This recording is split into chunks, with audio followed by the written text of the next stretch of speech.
Now to plug my switch mode power supply, it is a simple task. I'm just going to use one of these open header pin here. I'll leave the fixed voltage regulator connected. Okay, so the power supply is off. I'm not charging at the moment. So I'm just going to plug it in here because I know this is the 5-volt input and the middle pin here is the ground and this is the input. So I'm just going to connect it like this, right? So now this is now me feeding the 5-volt coming from the switch mode. And this one here is connected to the top USB port, okay? And now all I need is to bring in the input into my switch mode power supply. So if we can see here from the bottom view, we can see that this is the negative and this is a positive on the output side. And on the input side, this is the positive side. And I've already tested that the ground pins are connected all the way from the input to the output. I only need now the input, which is going to be the 12-volt. So I'll then take my input terminal and then I'll plug it in here. I know that this terminal here is also receiving the 12-volt from the power supply. Okay, so now I'm going to turn the power supply on. Okay, we can see that the module powered, so that means everything is fine. Now the battery is still connected into the bottom one. Now I'm going to move my USB port from the bottom and now I'm going to move it onto the top port. And this top port, I know the supplier is this guy here, the switch mode power supply. Okay, now our cell phone charger is now the switch mode power supply converter. It's no longer the linear regulator here.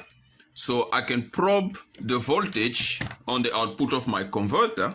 So let's just see. We can see that we've got a 5-volt there. So it's adjustable. I just adjusted it to 5-volt. Now, so that we can safely charge our cell phone here. So the cell phone is still charging. We are drawing about 260 milliamps of current. So the power is jumping between 3.2 and 3.3 watt of input power. Now, the difference now here is this is a buck converter, right? It's a DC-DC converter. Okay, so which means the current coming from the input side, it's not going to be the same current on the output side.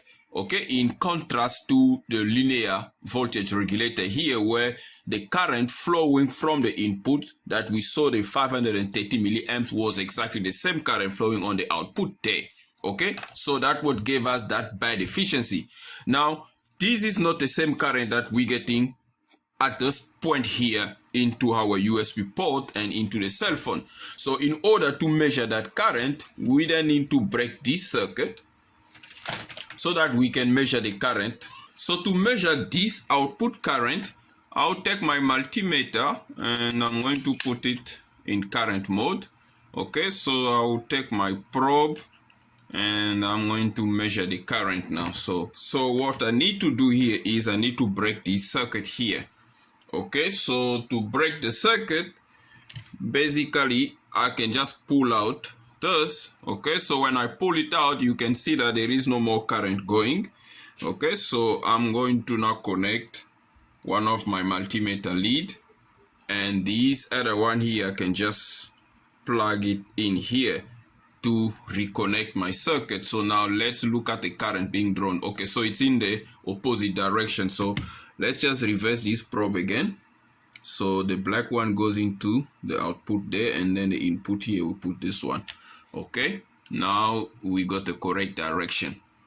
Okay, so what are we seeing here?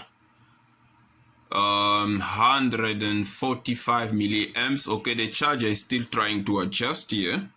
Okay, no, we are good now. So we are drawing 531 milliamps. Now you can see that this is exactly the same current that we were drawing when we were charging using the fixed 5-volt regulator. Okay, so the current is the same, right? But this is on the output. this is not the same current being drawn from the power supply. So which means this current is being drawn on the output side with a 5 volt. So that will help us to calculate the efficiency here. Okay, so I out, right? I out is 530 milliamps. So this is the same calculation we did, and V out, we saw that it is 5 volt. So we know that this gave us a P out of 265 watt. And we know that on the switch mode here, we're getting a input power of 3.2 watt. And this is at about 250 milliamps of current being drawn from the battery, from the power supply at 12 volt, 12.8 volt to be precise. Okay, so we can then calculate the efficiency here by doing P out divided by P in. So that will be 2.65 divided by 3.2. And if I take my calculator here, it's going to give me 265 divided by 3.2, and I'm getting 0.828. So basically 83%. So you can see we went from 39% efficiency to tubes, up 83% efficiency. So you can see that we basically doubled our efficiency. Our efficiency got doubled because we are now using a DC-DC converter instead of the linear voltage regulator here. So this one here is running pretty cool. Okay, so it's not getting hot. These are energy storage component, capacitors and inductors, so they don't dissipate power, unlike the linear regulator here, which is basically a variable resistor that's just burning power there. So we can see we went from 39% to 82% efficiency. Very good. In terms of power, the numbers here, on this one we were dropping about 4 watt.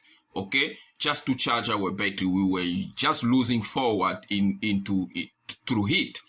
But with this guy here, we basically just dropping about half a watt. That's 500 milliwatt of power being wasted, okay, into the switching circuit here to charge our cell phone. So this is a massive advantage for us compared to this guy here. So we will be conserving our battery while charging the cell phone. Okay, so before we conclude this tutorial, that is just basically to take our input from the power supply here to the battery, so that we know our battery is going to be doing the job. We know that this was just an experiment here.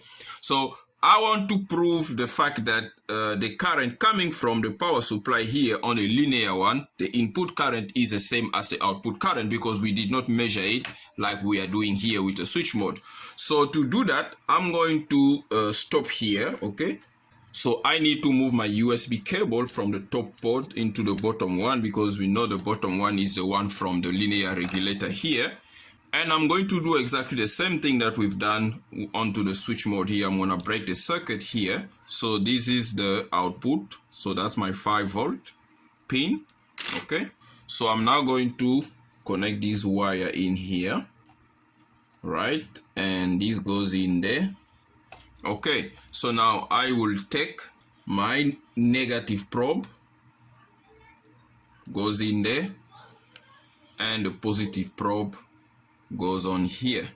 So now we break the circuit there. So this one here, we're not using it anymore. So now we are now here with the linear power supply, right? And now I'm going to turn my circuit on again. Okay, so we turn the circuit on, the battery is charging. Okay, now we need a charging circuit to draw the appropriate current, and as we wait for that current, so 540 milliamps of current being drawn from the power supply, and we can see on the output side we are drawing 530. milliamps, exactly the same current we were drawing on the switch mode. But this time the only difference here is it is exactly the same current from the input side, because on the input side we're drawing that current at a higher voltage, so it causes a lot of losses. While here we're drawing the same current but at a lower voltage, so which means there is a massive power being wasted there, which we already calculated that it was 4 watt being wasted. Okay, if you don't have the LM2895 IC here, you can still design a very simple linear regulator with a transistor and a Zener diode, and that will have a similar efficiency, very bad efficiency, because it is linear, and these are easy to get, and obviously easy stuff comes always at a price. And this guy here, this is quite cheap also, but it's very complex circuit to design, because your small one, it does 3 amp. So in closing this tutorial, I'm just going to take the input, which is now my power supply here, and transfer the input from the power supply into the battery. Okay guys, so here we have the power supply is turned off. Now I'm plugged into the battery now. So I'm on the switch mode, because we know that the linear one is not a good option for us. So I checked it off. Okay, so there is my multimeter connected. I'm measuring the current 530 milliamps, the same one we got with the power supply. And here is my connection for the switch mode. So I'm getting the 12 volt from the battery, and my output is still 5 volt, and we're still getting the same current on the output, and the battery is being charged. So I can disconnect this charger from this Nokia phone and plug it into the Samsung Android device, and we can see that the current on the output side is now increased. So we've got now about 700 milliamps. Okay, so we have a much bigger current being drawn, and I can assure you that the efficiency is still going to be very much around 80%. We might maybe lose half a percentage, but we're still going to have the same better efficiency compared to the linear regulator, because if you are charging at 1 amp with a linear regulator, already this guy here can only do about 1 amps. Okay, only about 1 amps, then you need a much bigger heatsink to continue to drive it. Okay, and then this one here, we can drive it up to 3 amps of power of current, and we're still going to be good to go. And before we go, in case you do not have this USB port adapter like something I have there, you can have a USB port like this one here. So all you have to do is basically to connect the 2 wires, your plus and your minus, and also connect a 200 ohm resistance between the 2 connector there, that is your D plus and your D minus, and then your cell phone will then be connected on the USB port there, and you are good to go. You can achieve a similar result. So that is it guys, and thanks for tuning in. If you learned something in this tutorial and you find it useful, please give this tutorial a thumbs up and subscribe to CMTEQ channel. Until next time, cheers.